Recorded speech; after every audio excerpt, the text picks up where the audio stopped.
Have you ever had a manager who, forgive me for saying this, but who you just hated to work for because it was clear to you that they didn't care, couldn't be trusted, and didn't have your back? Unfortunately, most of us have been in that position, and you probably know that as you move into a Scrum Master position, you're expected to be the opposite, a good leader, an Agile leader.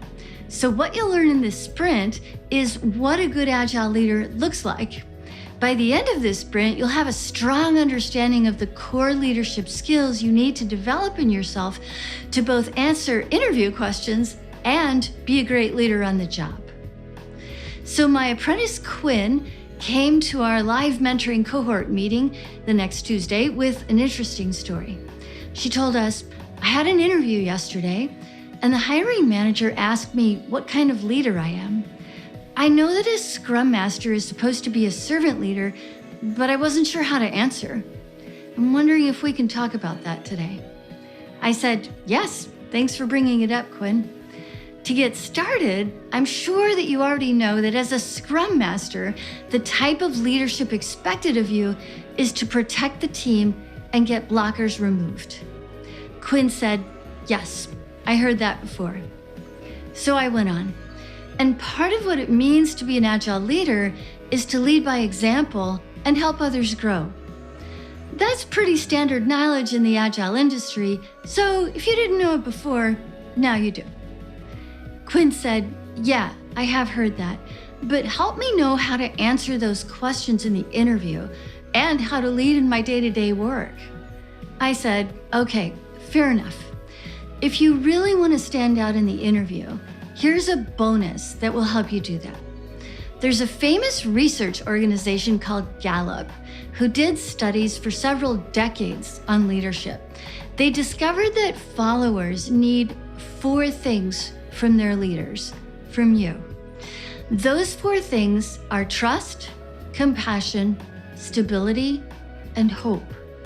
It turns out that when you give these 4 things to the people you lead, they tend to be much more engaged and to perform better. So as a Scrum Master, who do you lead and who does this apply to? Quinn thought about it and said, well, obviously you lead your team, but you also lead your product owner and your stakeholders. Maybe because people who trust you in your Scrum Master role feel cared for and safe. So maybe the people you lead are the people who trust you in your Scrum Master role to feel cared for and safe. I said, exactly. You help them see a bright future. I said, exactly. You help them see a bright future, to have more confidence in you and in themselves. You even help them grow the Scrum value of focus. They know that you're on their side, and together you're building something great. It's a powerful thing, providing these 4 things to your followers. So let's take a look at each one. The other day, my colleague Jamie complained about what he called Agile speak. He said, I know we talk a lot about trust in Agile, but it just seems like a given. But when he said that, I thought, if you've ever had a bad manager, you know that trust is not a given. So I said to Jamie, I think of trust as the foundation of your Agile leadership. When you communicate honestly to your team, that helps you be transparent about your motives. And when you communicate consistently, people know you're predictable. They know they can trust you because they know where you stand and what they can expect from you. Quinn nodded, listening, so I went on. Now let's talk about the second need of followers, which is compassion. When Jamie made his complaint, I said, well, in addition to needing trust, people need compassion from their leaders, including from their Scrum Masters. But Jamie made an uncomfortable face and said, that sounds like hippie woo-woo stuff. I don't really see a place for that at work. It seems unprofessional. So I answered him, Jamie, I see it a little differently. I think that giving your followers compassion is highly professional. And because research has proven that it's a core thing that people need from us Agile leaders.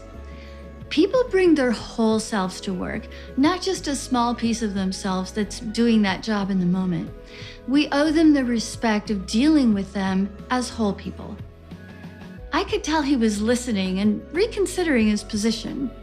So I said, some of the best Scrum Masters I've seen are cheerleaders for their teams and stakeholders when things go well, and they sympathize when things don't.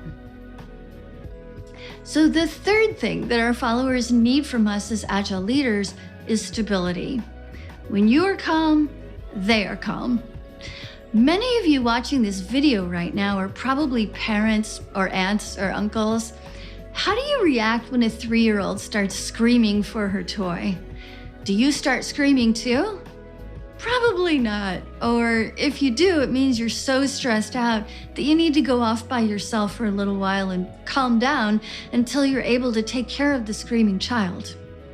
It's the same with our leadership. We need to be focused and centered enough in ourselves first to provide the stability that our followers need from us. Last but not least, the fourth thing that your followers need from you as a Scrum Master is hope. When I mentioned hope to my cynical colleague Jamie, he surprised me and said, "I feel like we could use some more hope around here."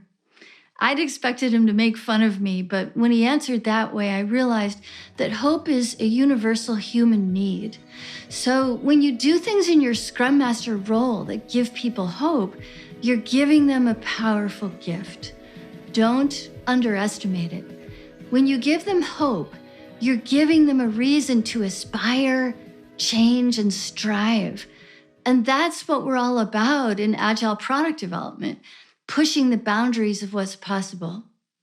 In fact, a Gallup study found that 69% of followers who strongly agreed that their leaders made them feel enthusiastic about the future were highly engaged. Only 1% of those who disagreed were engaged. But how do you give your followers hope in your Scrum Master role? Easy. Describe the bright future that you're all working towards together. That could take the form of you collaborating with the product owner, for example, to describe how awesome the product is going to be in your story decomposition. Or it could mean that you work with the technical people to develop something completely new that wasn't even technologically possible a year ago. However you decide to do it, do give hope. It makes you a shockingly effective Scrum Master and really good at answering interview questions. So what you learned in this sprint is what a good Agile leader looks like.